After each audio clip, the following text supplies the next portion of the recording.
Nous voilà à nouveau réunis, mes chers élèves. Je vous ai présenté dans la première partie les fondements scientifiques de Persona et combien une approche apparemment aussi simple des personnalités avait nécessité d'aussi longues années d'études et d'expérimentation. Persona est un outil autonome centré sur le style social. Il peut être utilisé distinctement des autres parties de WebColors. Il s'agit d'une méthode de classement des individus selon leur style social principal et secondaire fondé sur l'observation des comportements, des attitudes et des préférences relationnelles. Persona vise à révéler la manière dont chaque personne interagit avec son environnement professionnel et social en identifiant ses tendances naturelles, qu'elles soient affirmées ou introverties. Mais rentrons dans le vif du sujet. Voici les 4 styles sociaux fondamentaux.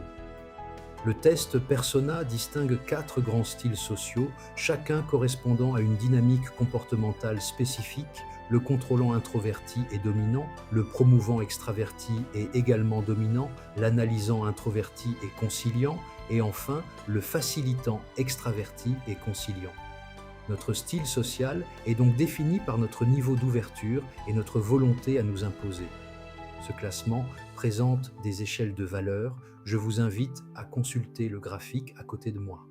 Nous sommes rarement complètement l'un de ces 4 styles sociaux, mais nous présentons un cocktail de tous que le test Persona va nous révéler. Néanmoins, l'un de ces styles est dominant dans notre caractère et nous allons utiliser cette particularité pour comprendre et améliorer notre communication.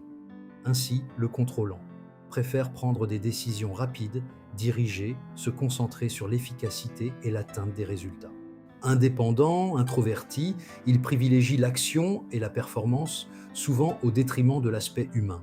Difficile à contredire, il assume la responsabilité de ses choix. Il manifeste une faible empathie. Le promouvant se caractérise par l'énergie, l'enthousiasme, la persuasion et la capacité à motiver les autres. Il est attentif aux besoins de son équipe, combine efficacité et empathie et aime influencer positivement son entourage.